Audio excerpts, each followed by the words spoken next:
ಎಲ್ಲ ಆ ಪರಮಾತ್ಮ ಬಂದು ಎಲ್ಲ ಆತ್ಮಗಳಲ್ಲೂ ಎಲ್ಲ ಜೀವರಾಶಿಗಳಲ್ಲೂ ಪರಮಾತ್ಮ ಇರ್ತಾರೆ.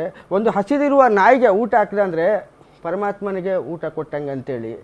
ಮತ್ತು ನೀವೇ ಹೇಳಿದ್ರಿ ಓಕೆ, ನಾಯಿಗಿರೋ ನಿಯತ್ತು ಮನುಷ್ಯರಿಗಿಲ್ಲ ಅಂತೇಳಿ. ಇಂಗ್ಲೀಷೆಲ್ಲ ಇದೆ ಓಕೆ, ಏನು ಇದು the most faithful animal is dog ಅಂತೇಳಿ. ಓಕೆ, ಇದ್ರ ಜೊತೆಯಲ್ಲಿ ಧರ್ಮರಾಯನ ಜೊತೆಯಲ್ಲಿ ಸ್ವರ್ಗಕ್ಕೆ ಹೋಗಿದ್ದು ಯಾವುದು ನಾಯಿ.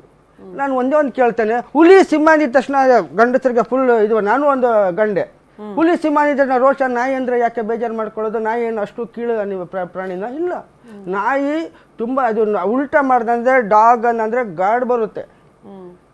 ಓಕೆ, ಎಷ್ಟೋ ಜನ ತನ್ನ ನಾಯಿಗಳು ಏನಾದ್ರು ಇದಾದ ಅಂದರೆ ಕಣ್ಣೀರು ಹಾಕ್ಬಿಟ್ಟು ಸತ್ತೋದಂದರೆ ಕಣ್ಣೀರು ಹಾಕ್ಬಿಟ್ಟು ಇದು ಮಾಡ್ತಾರೆ ನೋಡಿ.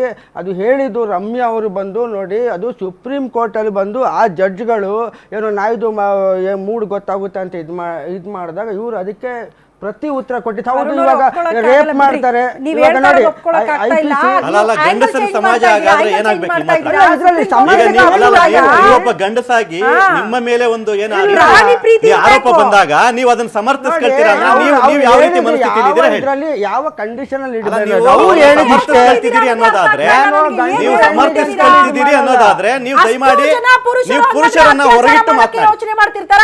ಅಷ್ಟು ಜನ ಪುರುಷರು ಒಬ್ಬ ವೈದ್ಯರು ಅವರೇ ಹೇಳಿದ್ರು, ಎಷ್ಟು ಸ್ಪಷ್ಟವಾಗಿ ಒಂದು ವಿಚಾರನ ಮೇಡಮ್ ಮುಂದೆ ಹೇಳಿದಾರೆ. ಈಗ ಯಾವ ರೀತಿಯ ಮನಸ್ಥಿತಿಯನ್ನ ಇಟ್ಕೊಂಡು ಪೋಸ್ಟ್ ಅನ್ನು ಹಾಕ್ಬೇಕು, ನೀವು ಈಗ ಅದನ್ನೇ ನೀವು ಸಮರ್ಥಿಸ್ಕೊಳ್ತೀರಿ ಅನ್ನೋದಾದ್ರೆ ನೀವು ಅದನ್ನು ಅವ್ರ ಜೊತೆನೇ ಹೋಗಿ ನೀವು ಸಮರ್ಥಿಸ್ಕೊಳ್ಳಿ. ಗಲಾಟೆ ಮಾಡೋರು, ರೇಪಿಸ್ಟ್ಗಳು ಎಲ್ಲರೂ ಅವ್ರ ಮನಸ್ಥಿತಿ ಗೊತ್ತಾಗುತ್ತೆ.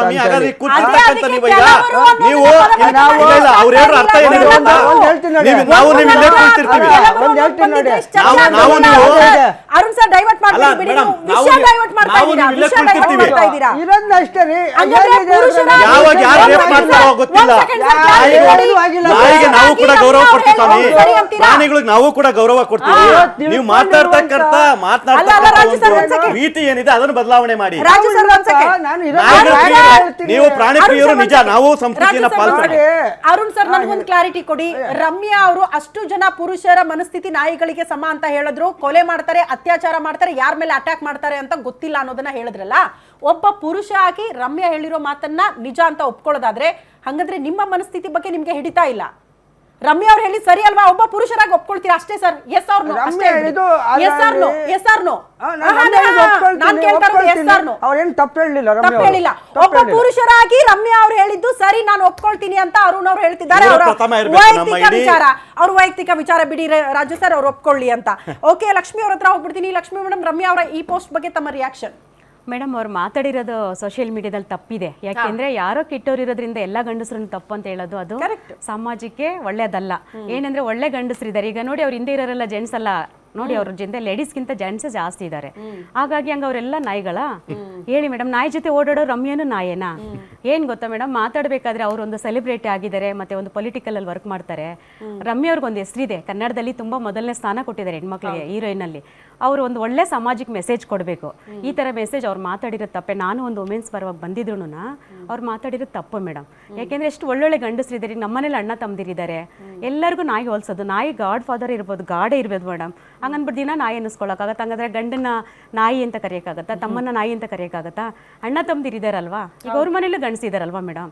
ಹಂಗಾದ್ರೆ ಬೇರೆ ಗಂಡಸರು ಮಾಡ್ತಾರೆ ಅಂದಾಗ ಅವ್ರ ಮನೆ ಗಂಡಸರುಗಳು ಅದೇ ತರ ನಡ್ಕೊಂಡ್ ಬರ್ಬೋದಾ?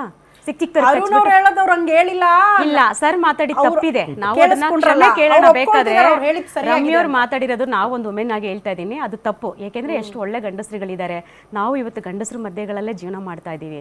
ಹಂಗಾದ್ರೆ ಎಲ್ಲ ಕಚ್ಬಿಡ್ತಾರ ನಮ್ಮನ್ನ? ಹೇಳಿ ಮೇಡಮ್, ರೋಡಲ್ಲಿ ಓಡಾಡೋದು ಕಷ್ಟ ಆಗ್ತಿರ್ಲಿಲ್ವಾ? ಗಂಡಸರೆಲ್ಲ ನಾಯಿಗಳಾದ್ರೆ ನಾವು ಓಡಾಡಕ್ಕೆ ಆಗ್ತಾ ಇರ್ಲಿಲ್ಲ. ನೀವು ಈಚೆ ಬರಕ್ ಆಗ್ತಿರ್ಲಿಲ್ಲ, ನಾವು ಈಚೆ ಬರಕ್ ಆಗ್ತಾ ಇರ್ಲಿಲ್ಲ.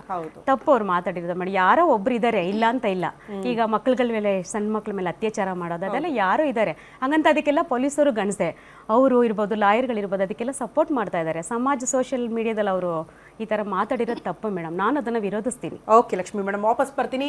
ನೋಡಿ, ಅತ್ಯಾಚಾರಗಳು, ಕೊಲೆಗಳು ಸಮಾಜದಲ್ಲಿ ಆಗ್ತಾ ಇಲ್ಲ ಅಂತ ಅಲ್ಲ. ಹುಟ್ಟಿರೋ ಮಗುವಿಂದ ಹಿಡ್ಕೊಂಡು ವಯೋವೃದ್ಧರ ತನಕ ಕೂಡ, ಒಬ್ಬ ವೃದ್ಧೆನ ಕೂಡ ಬಿಡಲ್ಲ ರೀ. ಅಂಥ ಕೀಚಕರು ಕೂಡ ಇದ್ದಾರೆ ನಮ್ಮ ಮಧ್ಯೆ.